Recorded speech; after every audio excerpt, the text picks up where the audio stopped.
The first, okay, thank you, Allison. I just got the recording that we will be having for this 22-23 academic year.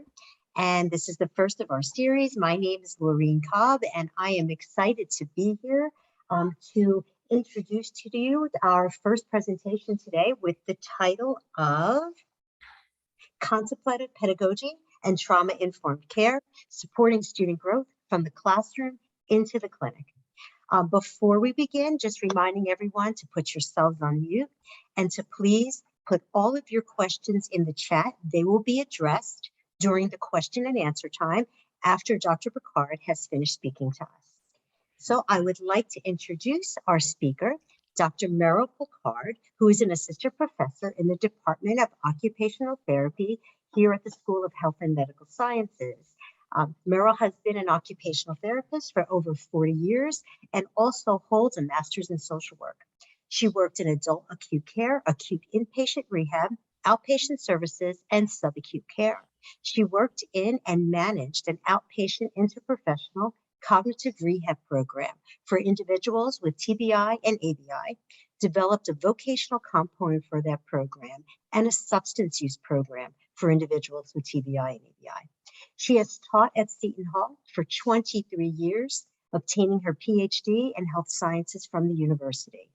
She is currently a Contemplative Pedagogy Fellow, part of a diverse working group of faculty supported by the Center for Faculty Development. Her passion is in wellness and health promotion practice. She spent her non-working hours during the pandemic lockdown training in trauma-informed care and advancing her mindfulness practices. Without further ado, I'd like to welcome Meryl Picard. Thank you so much, Dr. Cobb. Is it possible? I am on my large screen. I don't know if others can see it or it's just on mine. There is the recording announcement, and unfortunately, it's not letting me get rid of that square. Are you seeing that or you're not seeing it? We do not see it. Stellar. That's great. Thank you so much. Thank you to the Planning Committee for the IHS Research Lecture Series for making it possible for me to present this topic today. I've had a personal and a professional interest in contemplative practices for the past 40 years, including using some of those practices as a therapeutic intervention modality when I was in clinical practice.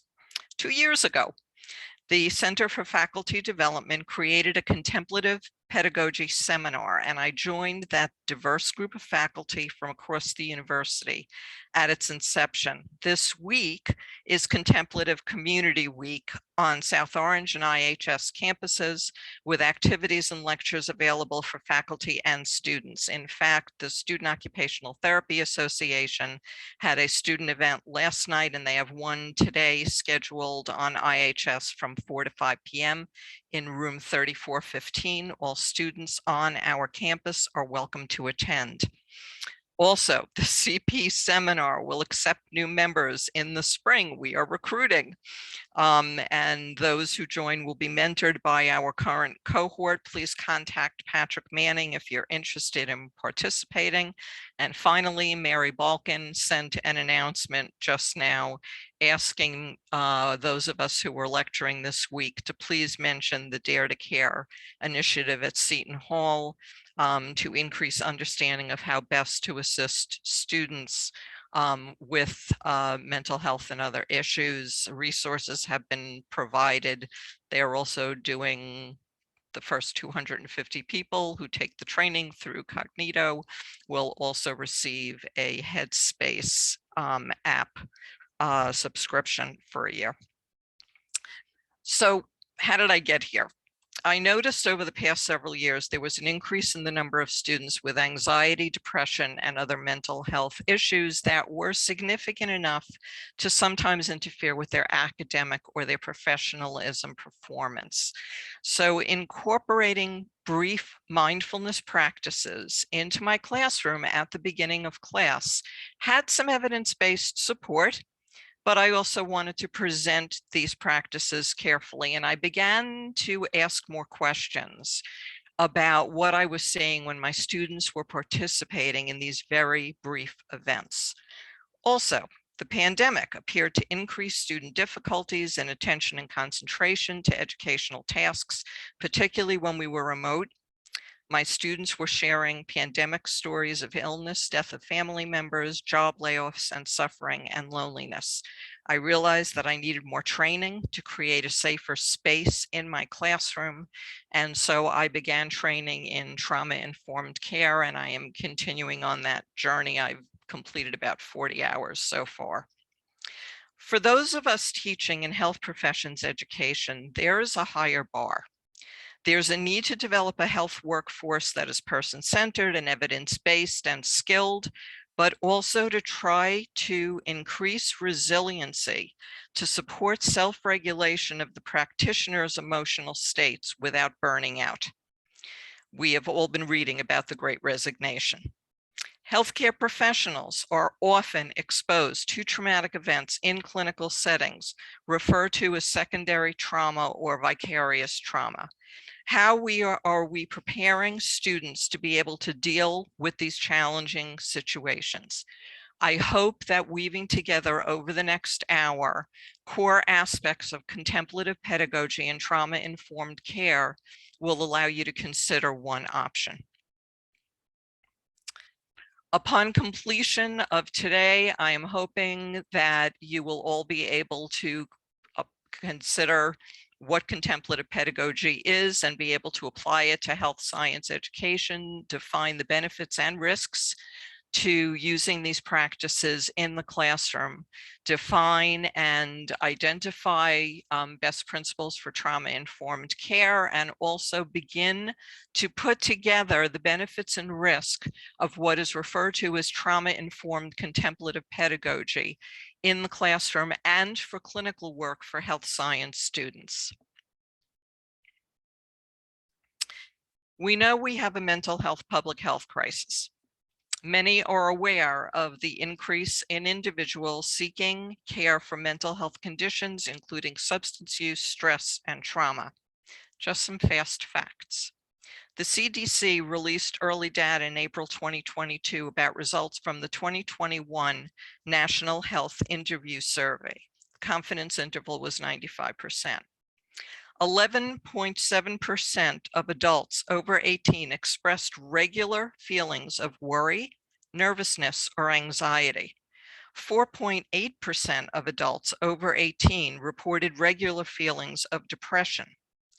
10.9% in the same age group, the over 18, were counseled by a mental health professional in 2021. 4.2% did not receive mental health care in 2021 because they could not afford it. Other CDC information from the National Institutes of Health, National Institute of Mental Health, released additional information in June of this year on suicide. I am bringing this up because it is September, which is Suicide Prevention Month. I would like you to note that there is a new phone number, 988, that connects individuals with a call center operating 24/7, 365 days a year. It is in the reference list that I provided that will be placed in chat by Dr. Piazza. And there is also a link there as well for veterans, a separate link. Suicide right now is the 12th leading cause of death overall in the United States. However, it is the second leading cause of death in 10 to 14-year-olds and 25 to 34-year-olds, as well as the third leading cause of death in 15 to 24-year-old age group, the age of most of the students that we have in our graduate programs. The American Council on Education in 2019 stated that 1 out of 3 college students met the criteria for a clinically significant mental health disorder, translated into 7 million students nationally, and they voiced concern since this level of distress has been found to translate into difficulty learning, lower GPAs, and retention concerns for colleges. Sarah Lipson, a researcher at Boston University's School of Public Health, is part of a national coalition called the Healthy Mind Network. They track behavioral health annually. The group published another study this year in the Journal of Affective Disorders titled Trends in College Student Mental Health and Help Seeking by Race and Ethnicity, Findings from the National Healthy Mind Study 2013 to 2021. Unlike my supposition, researchers found that the mental health crisis was not a spike due to the pandemic, but a concerning increase since 2013 in the number of students reporting mental health issues. They 150,000 students at 373 campuses across the country, examining prevalence and help-seeking behavior by treatment and race. From 2013 to 2021, there was a 135% increase in students reporting depression and a 110% increase in anxiety. Students who met the diagnostic criteria for one or more mental health disorders doubled between 2013 and 2021.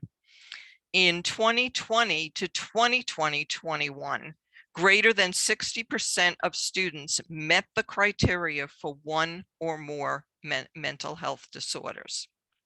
Additionally, in December of last year, Dr. Vivek Murthy, the Surgeon General of the United States, released the Surgeon General's Advisory on Protecting Youth Mental Health to build a national call to action and to sound the alarm about this public health crisis. If we move to examination of trauma data, according to the National Council for Behavioral Health, 70% of adults, 60 to 90% depending on whose data you look at, in the United States experience at least one traumatic event in their lifetime. This includes childhood abuse or neglect, physical, emotional, or sexual abuse, witnessing acts of violence, accidents and natural disasters, medical interventions, war, and other forms of violence, cultural, intergenerational, and historical trauma, translating into 223.4 million people. I will state now, trauma-informed care practitioners often state trauma is not destiny. Simply because someone on a scoring mechanism for the assessment of trauma-related events across a person's lifespan demonstrates that they have some symptoms, this does not necessarily mean that they are going to have difficulty with their roles across their lifespan. However, it doesn't mean that they will not be present with symptoms, including in our classrooms and clinical settings. Trauma strategies, in addition to various forms of psychotherapy, diversional activities, exercise, and other wellness self-care activities, usually list some contemplative practices as potential interventions. It is to this that we now turn our attention.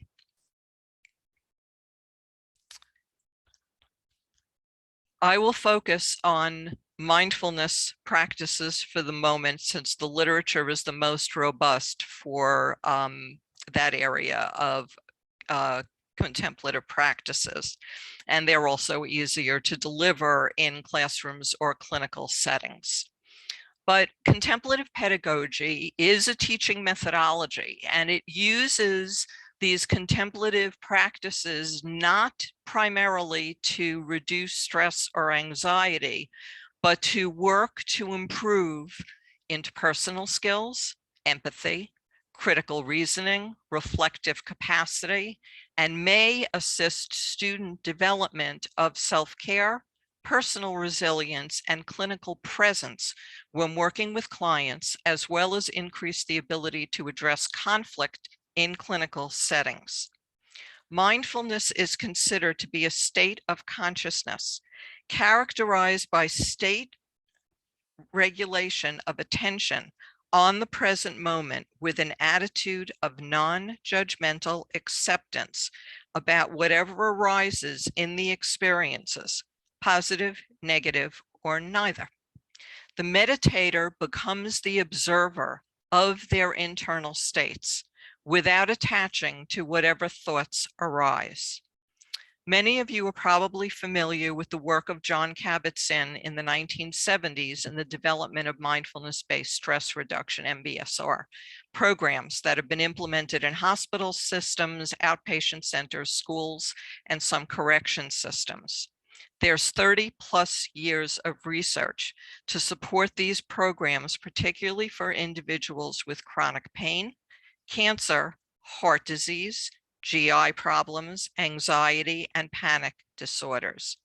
But implementation for these programs is lengthy, and the participant attends for 8 weeks, twice weekly, in a group setting that is run by someone who is MBSR certified.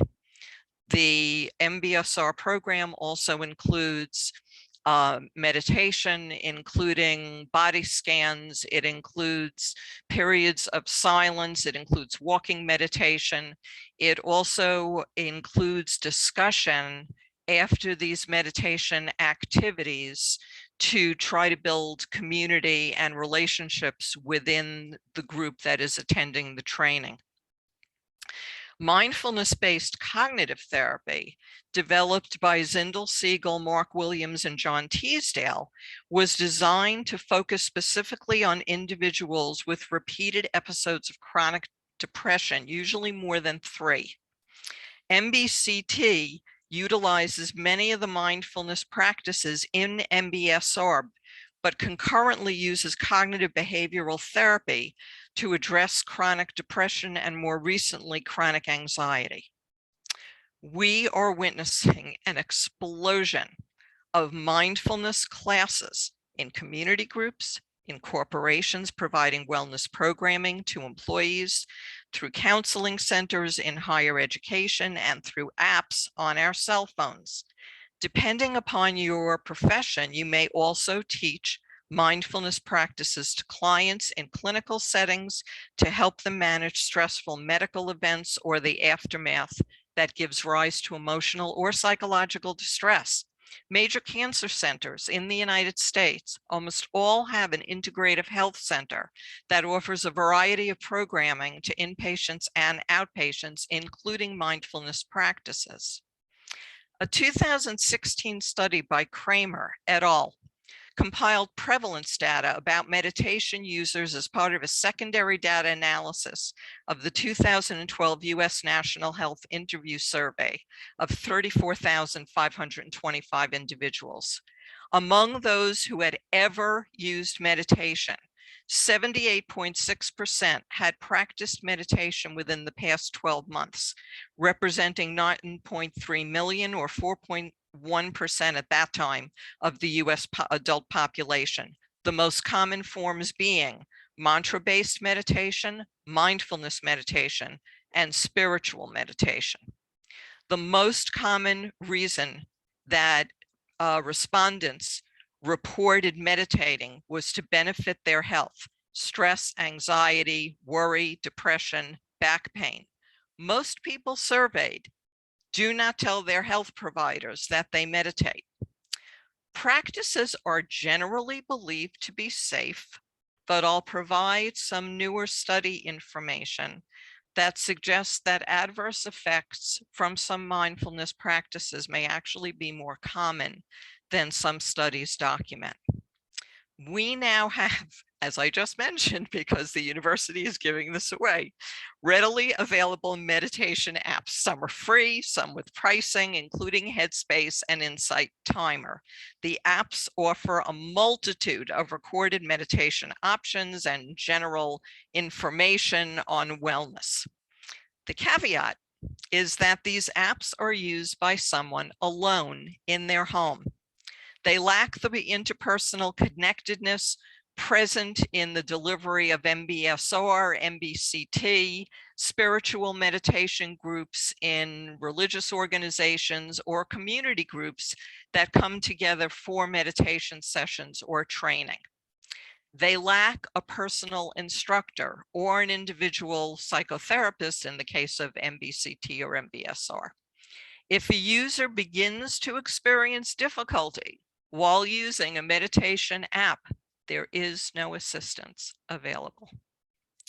For those of us who are teaching, interest in the contemplative practices has a direct connection to our desire to help students become resilient, reflective practitioners with decreased event-driven emotionality.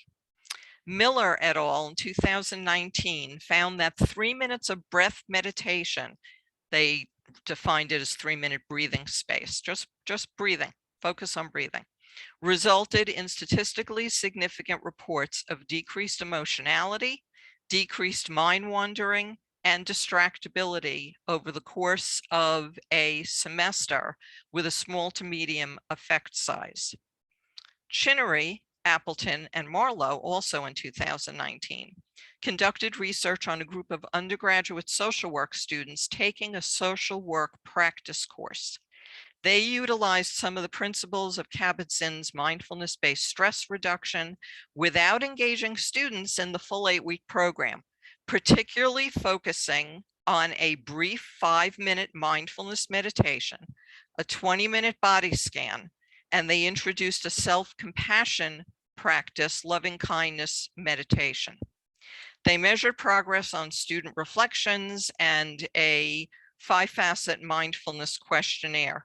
They also created, based on their study results, a 6-step developmental sequence of awareness and non-judgment, including the process of decentering, which is one's ability to step outside of your own mental state and take a non-judgmental objective stance. And that progressed from working automatically without really thinking about how you're engaging with the clients to critical awareness while working. It is noteworthy that they're one of the few studies that mentioned that they referred a few students, number unknown, in the course based on their individual trauma history to additional supportive services for mental health. They do not, however, offer suggestions on how these contemplative practices might be introduced or adapted to address the small percentage of students who may experience an adverse effect.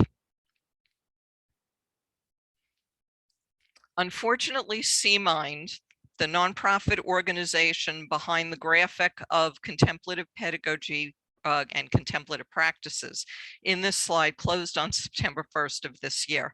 There is a companion organization that is transitioning all the work from C-Mind for the past 40 years to become the resource of these practices. It is the Association for Contemplative Mind in Higher Education. This is a paid membership organization. The graphic shows the depth and breadth of practices that fall under the contemplative practices umbrella.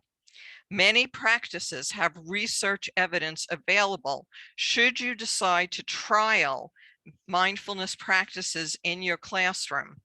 Colleagues in the CP seminar with me on campus come from diverse schools and departments in the university, including the business school, communications, education, the Department of Religious Studies, the library, nursing, and physics. They are all integrating some practices into their classrooms. I was also told that Mary Balkin, Senate President, now starts Senate meetings with a brief mindfulness practice before the Senate begins its business of the D month.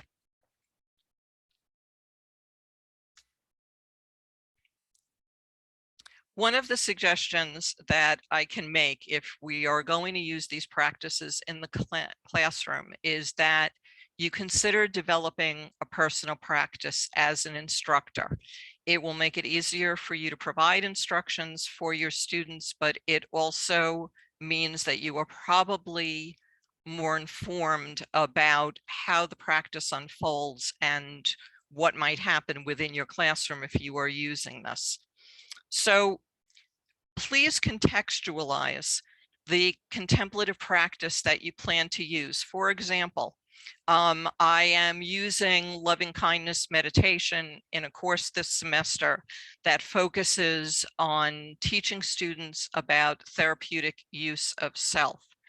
And I am using this practice because it dovetails nicely with compassion, which is part of the framework that I use in teaching them this course.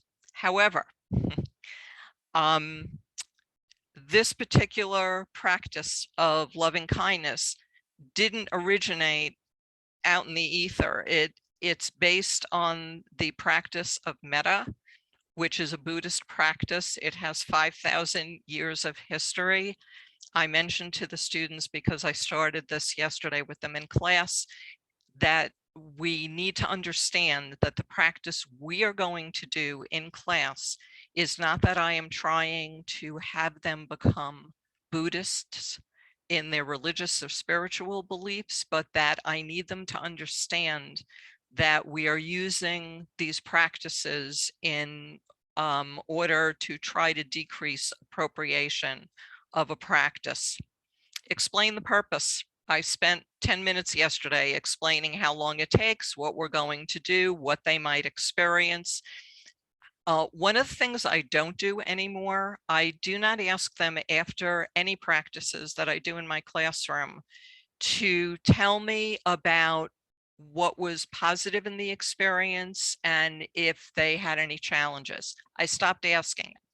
And the reason is that I discovered that if you ask about positive experiences in the practice, and even one or two of your students begin to wax poetic about the fact that they feel less stressed, they feel calmer, whatever they experienced, it cuts off the dialogue for anyone who possibly had an adverse effect. So I don't ask anymore.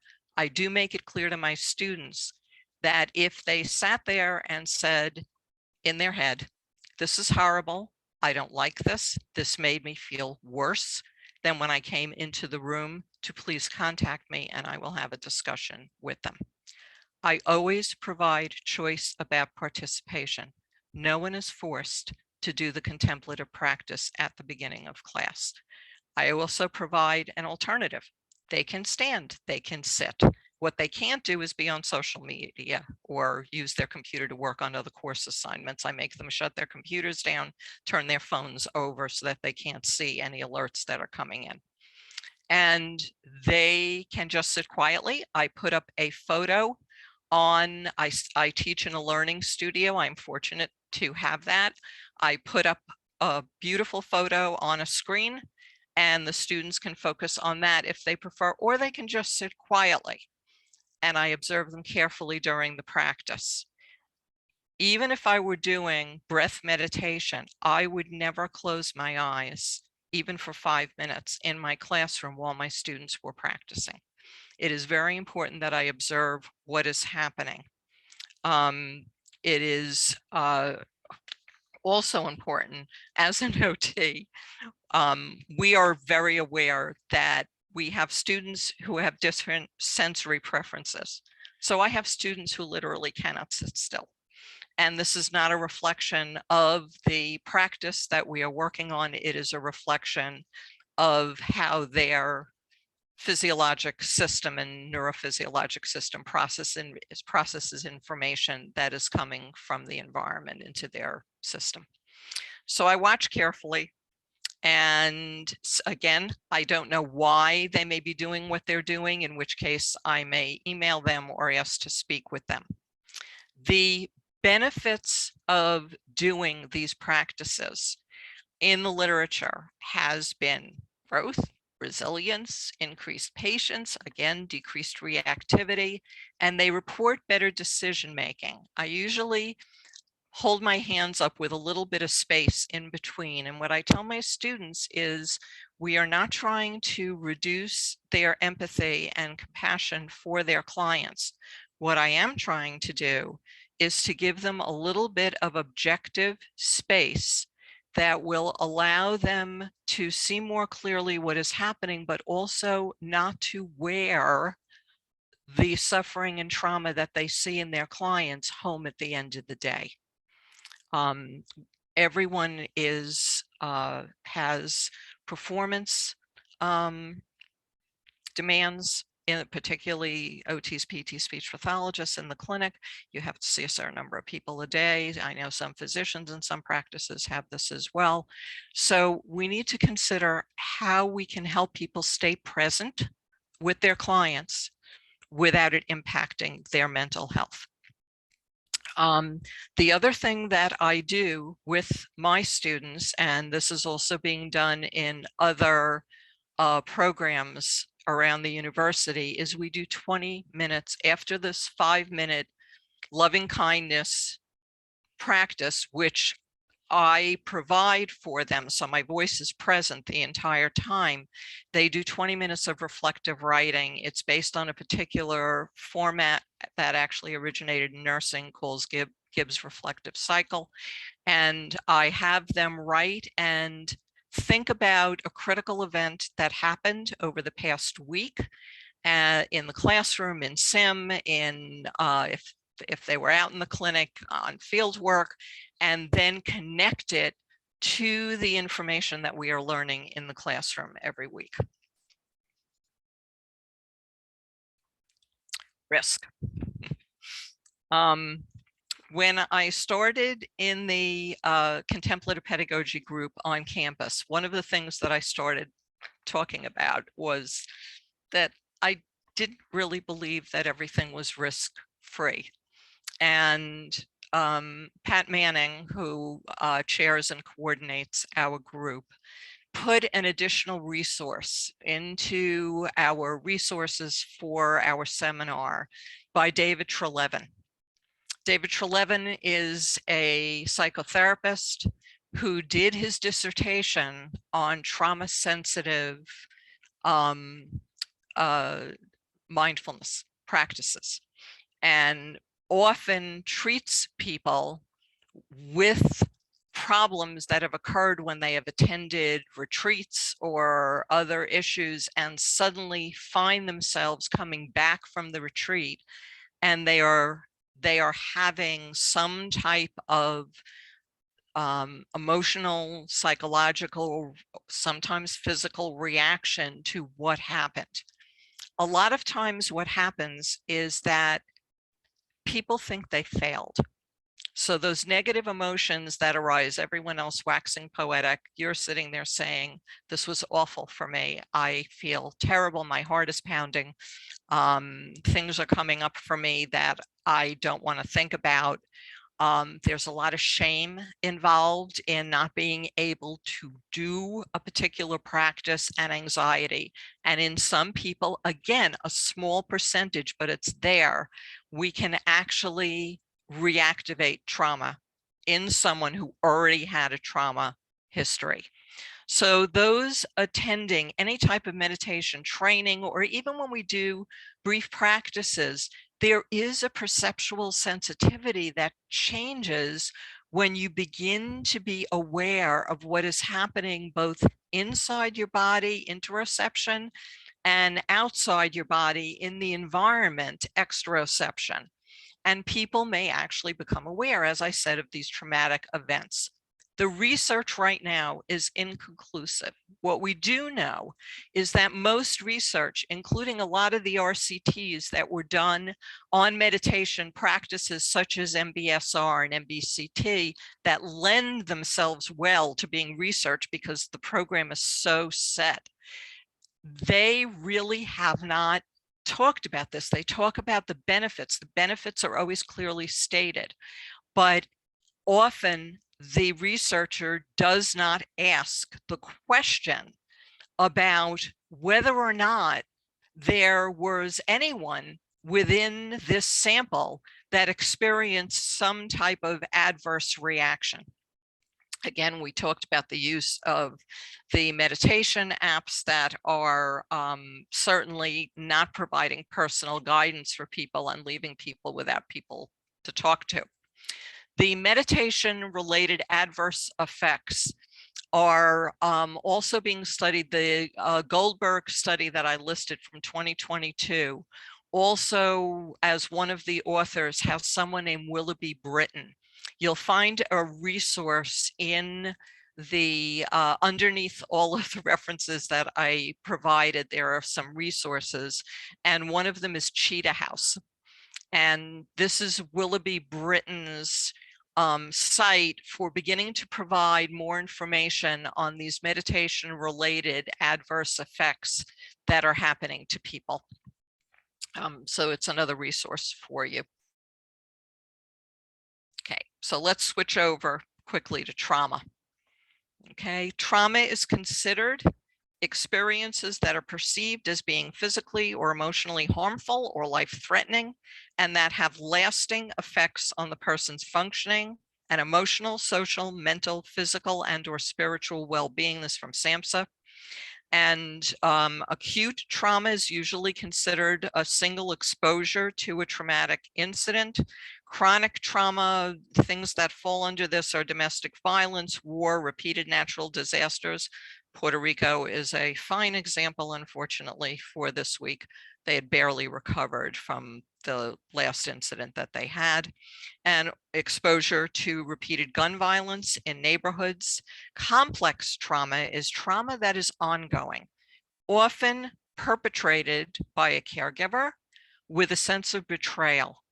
And examples may be childhood abuse, both sexual, physical, or emotional, by the caregiver or by a trusted friend. It's been linked to symptoms that are similar to PTSD. It may include dissociation, flashbacks, hyperarousal, difficulty regulating emotions, low self-esteem, nightmares. Medical abuse or medical trauma also falls under this category. We can also think of a very public example of Larry Nassar, the USA gymnastics physician who abused the young gymnasts, and has left many of them now seeking treatment because of the physical abuse, the sexual abuse that he perpetrated. This is, I hope, an interesting slide for you. Most people are familiar at this point with the ACEs pyramid that was developed by the CDC and Folletti et al. And this was the group that originally put the information together on adverse childhood experiences. And there is a pyramid of what can happen. The person has the experience. There's social, emotional, cognitive impairment, adoption of some type of health behavior that changed that is not positive. And we know that the more adverse childhood experiences someone has, the more likely it is that we are going to see down the road some level of disease, illness, disability, or social problem, including early death. The pyramid on the right was developed by an organization called the RISE Center, R-Y-S-E. It's a youth program. It's located in Richmond, California. Their mission is to address emotional, mental, political health of youth in innovative ways. They redeveloped the pyramid, feeling that there was too much focus on physical outcomes in the original pyramid, in the Kaiser Permanente and CDC study. And they reframed this in terms of DEI-SJ, looking at microaggression, implicit bias, epigenetics, literally the changes in DNA that can occur in people over repeated stress, including generational stress, and changed the model so that it is based on wanting changes in systems, taking a systems approach rather than just taking an individual approach. Their motto is, if it's not racially just, it's not trauma informed. So statistics, you can read the slide. These are populations that are at particular risk, particularly for intimate partner violence or dating violence. My profession works with a lot of people with disabilities. We have very high numbers of survivors who are subject to intimate partner violence who had a disability at the time of a rape. In addition, we know that the LGBTQIA+ community has also very high numbers, particularly bisexual, that should also read men and women, and individuals who are transgender. There is a very high lifetime possibility of rape or intimate partner violence for those populations. So what do we need to focus on? The prevalence is there. It's among almost everyone. So if we agree that there is a universality of trauma, we can take steps toward changing our approach to one that is trauma-informed, regardless of whether that person directly or indirectly experienced trauma or had the resilience to move beyond their trauma experience. There is a very interesting study, I'll talk about it more in a minute, by Brown et al. In 2021. They teach their medical students to view trauma-informed care as a universal precaution and to apply it to every single patient they encounter, regardless of known or unknown history. There are 4 basic assumptions of trauma-informed care. We are seeing an increasing number of hospital organizations, of schools, integrating a client-centered model that focuses on using the inherent strengths and empowering the client, family, group, or population, and providing them with the wellness services and helping them build the quality of life as they define it. The ability to adapt our lives resides in our capacity, as I've mentioned before, for resilience and for emotional self-regulation, allowing us to function even if we have trauma. Co-regulation with caregivers and other important figures in our lives, including friends, and I might add, if we have good working teams in our education programs. This helps provide a foundation in order to learn to self-regulate. Feeling safe or developing resilience has also been shown to reduce inflammatory markers in our body, which in turn results in less immune system triggers that are sustained over time that can result in illness or disease.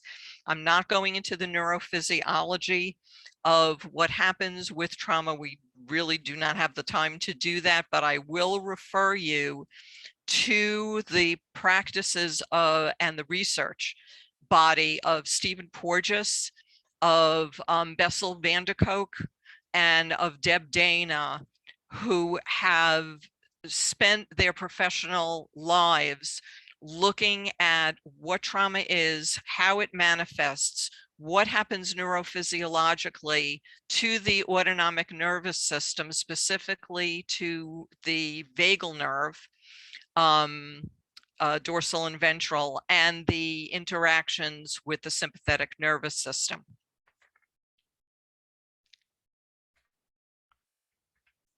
Okay. So the principles, the 6 key principles are on this slide. These are symptoms that are adaptive. They're designed for survival. So the for example, just the dorsal ventral system conserves energy. So when movement is required and triggers the sympathetic nervous system, the person can then mobilize. So safety is always defined by the client. We want to build and maintain trust. We want people to be connected. We need to know that You don't have to be a therapist to be therapeutic. This is particularly important for our colleagues who are not in the health professions, who are wanting to do something for their students. And we need to make sure that we are paying attention to culture, historical, and gender issues and be responsive. So best practices. The biggest one, ask what happened to you instead of why are you here today or what's wrong. Particularly ask what happened. It allows the client, the patient, the student to tell you the story of what is happening. When I send emails, if a student misses an assignment, my email to them isn't, you missed this assignment, your score is now a 0. My statement to them first is anything going on? Is something happening that you want to share? One of the factors in trauma-informed contemplative pedagogy, or just trauma-informed educational practices, is that no one is asking you to reduce the rigor of the program you are engaged with. It is not about that, but it is about providing some additional choices. And it is about asking people a lot about permission. So for example, asking people how they would like to be addressed. We do that. I started several years ago teaching students to ask their clients for the client's choice of pronoun that they would like to be referred to, referred as. And they've told me they've had some experiences in sim where the sim actors will say to them, I don't know why you're asking me this. And I modeled for them that I will say, I always ask everyone because I do not know by looking at people what their preferences are in terms of their gender identity. For example, for me, I use she, her, and hers. Can you tell me what you would like to use? Ask permission for everything, to assess and to touch. OTs are often in, and certainly PA and nurses and PTs and other people, with touching often very sensitive areas of the body. Ask permission for everything. Ask permission, obviously, when you're evaluating, but particularly if you know that there is going to be a sensitive area accessed. For example, if a PA or a physician is doing a gynecological exam, or a PT or OT working in women's health is working on increasing bladder control, you need to tell people exactly what's going to happen. You need to tell and ask whether they would like someone else in the room while you do whatever this procedure is. We want to train other people. Trauma-informed health centers literally train everyone from housekeeping all the way up to administration, and including the secretaries and the desk workers, so that they can best address the people that enter their setting.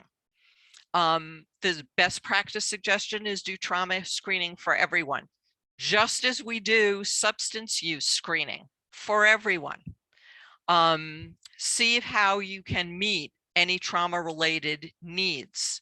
Realize that some of the information and performance that we ask for can actually re-traumatize someone. We want to be able to keep a focus on that person's growth and emphasize their strengths. And obviously, please work with your IP team to be able to provide the best experience for that client. So we're finally there. So Brown et al. Actually, I brought this up. They are only dealing with trauma-informed. medical education. Their program is called TIME, T-I-M-E. And they are instituting these trauma-informed principles into education and clinical practices. And this article provides guidance on how they went about doing this, including addressing both delivery of the curriculum, but also the learning environment. The authors reported that there are workshops on ACEs and TIC that have been integrated at Harvard Medical School and the medical and dental schools, Rutgers, New Jersey Medical School, UC Davis School of Medicine, all in the first year of the curriculum. Brown University Medical School does trauma-informed physical examination, and there was a reference in this article to HMS about communication skills through a trauma-informed lens to medical and dental students. Unfortunately, the article itself was not available, but it's there. So people are doing this. They suggest that we have consistent practices if we're going to use them, and that we help address the issues of academic stress, but also the secondary and vicarious trauma when we're working with clients, and preparing them for things that are inherently difficult and may trigger their reactions. Working in clinics with victims of gun violence, domestic violence, suicide attempts, death and dying, life-threatening illness, sexual abuse, child abuse, followed by team and class discussion and mentorship during clinical affiliations, so that they can talk about what is happening in those settings and what's happening to them. One of the, okay, I am going to wrap this up because of time. So know that this resource is there. Most of the trauma-informed contemplative pedagogy is being conducted in social work. I know that trauma-informed care is happening in nursing programs, obviously in medical school programs. It's happening all over, but the trauma-informed contemplative piece to try to give students those additional skills to build that reflective capacity, the compassion, the attention, the concentration is happening more, at least they're researching it in social work education. So please be aware, think about your syllabi when you create them, think about how you can incorporate safety, trustworthiness, collaboration, empowerment, choice, and peer support. And by the way, that TIME program that I referenced by Brown et al. Actually has a chart that works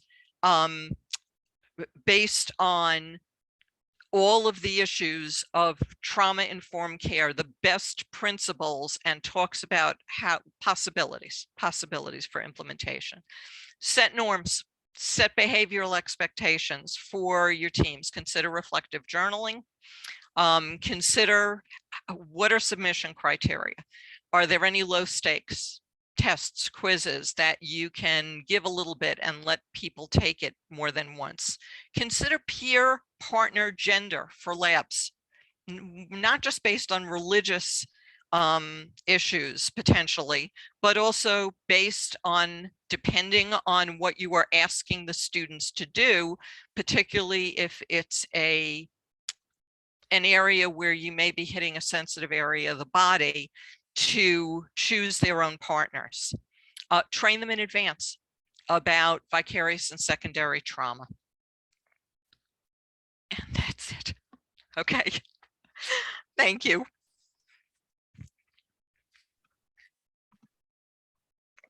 Thank you, Meryl. Thank you, Dr. Picard, for that most informative and amazing presentation. We so appreciate all of your efforts, and I would like to address the audience right now that if anyone out there has any ideas for possible collaboration or moving forward with some research, that they have this time for discussion. And I see that we have Brian Pickerton on there. And hi, Brian, how are you? I'm good, Lorraine. How are you? I'm well, thank you. This is, well, I think this fits with what you've asked, and it's really just dumping more work in Meryl's direction. Meryl, that was awesome. Thank you so much for the presentation.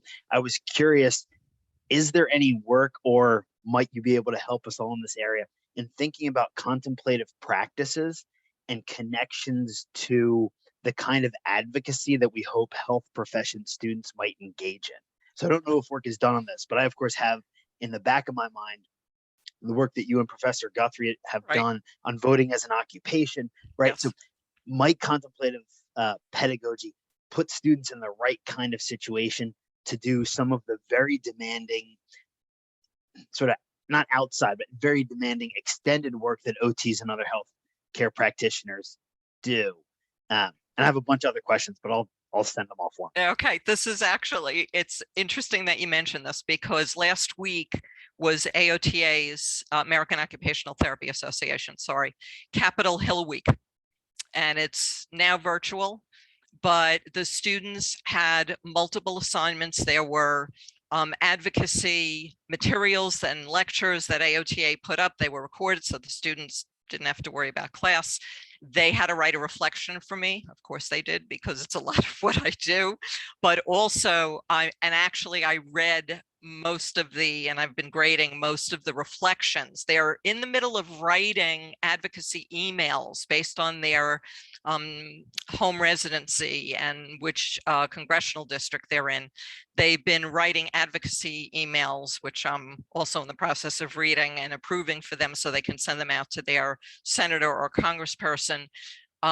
There were 4 areas that AOTA identified this year, including from my PT colleagues that are on the cuts in payment to PTAs and OTAs that are happening. It's a 15% cut.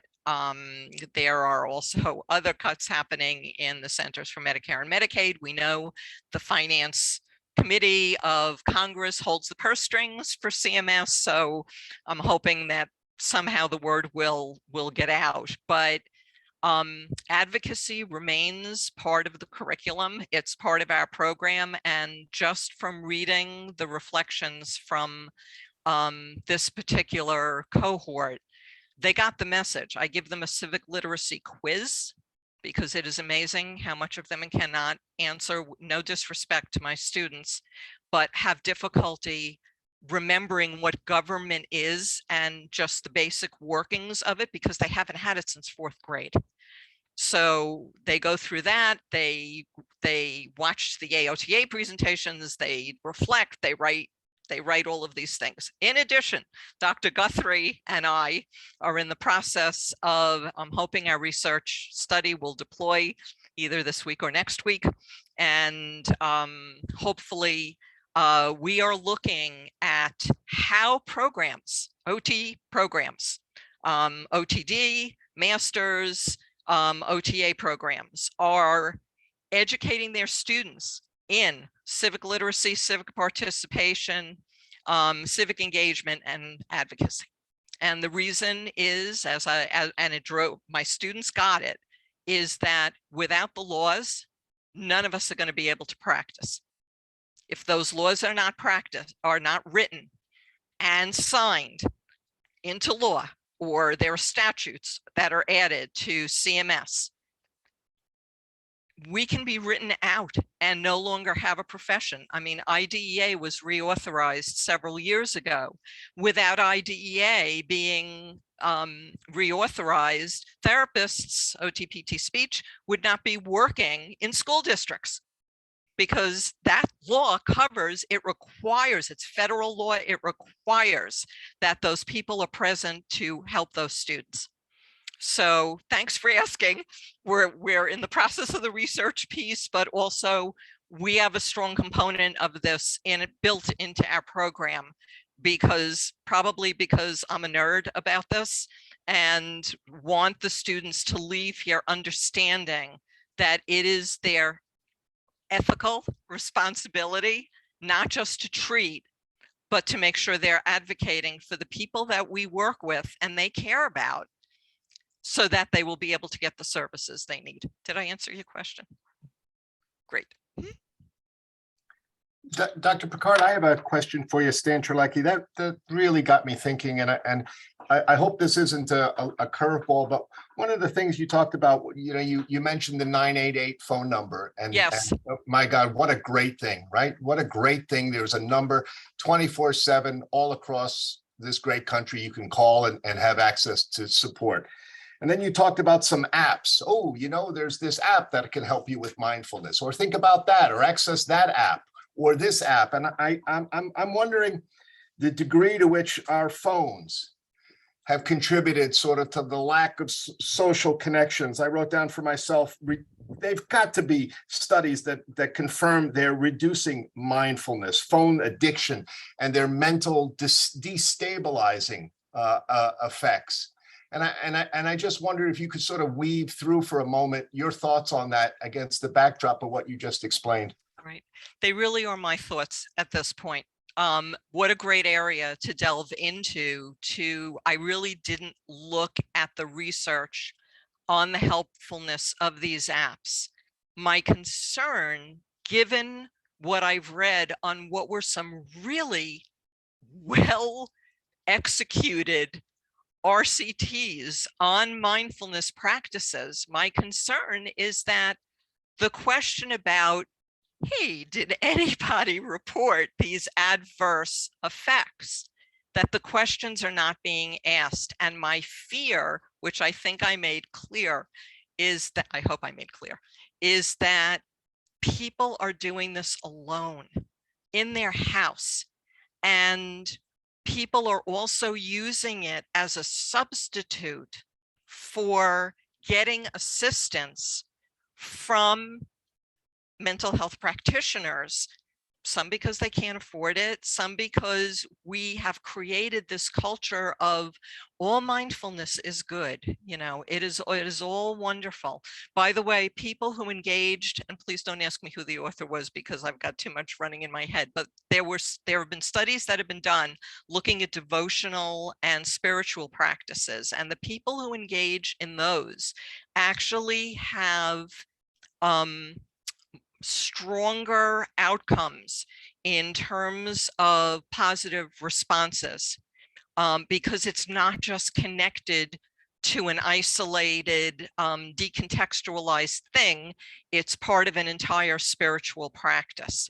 So there's that piece of it. But I really do worry. I thought you were going to ask me a question about the neurophysiology and the work that Porges has done.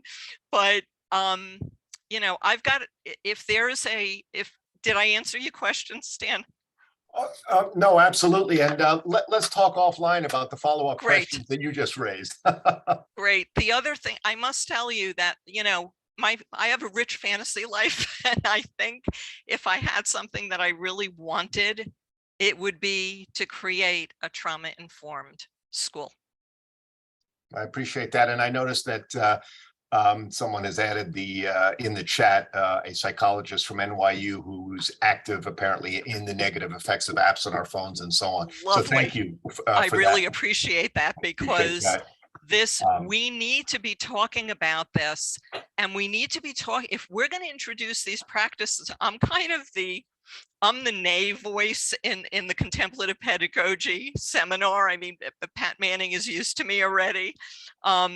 But I feel we would never not consider a pharmaceutical adverse reaction, right? We would always want to know whether those things were being experienced by clients, patients that we work with. It's not my area, but it's there. We all know about it. We get it in our instructions with our little CVS package of whatever we just picked up. But we don't always think about, what are we doing in the school? And I'm not just talking about the students. I'm talking about the students, the staff, who have been really overburdened during the pandemic. I'm talking about the administration.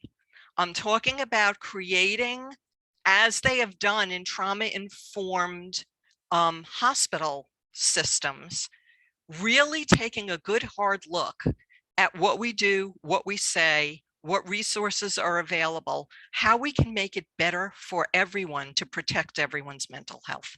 So that's my little fantasy life bubble that I live with. Thank you for asking the question, Dr. Krlecki. I really appreciate it. Thank you for the presentation. Well done, really well done. Meryl, we are approaching our time. We're a little bit over. Yes.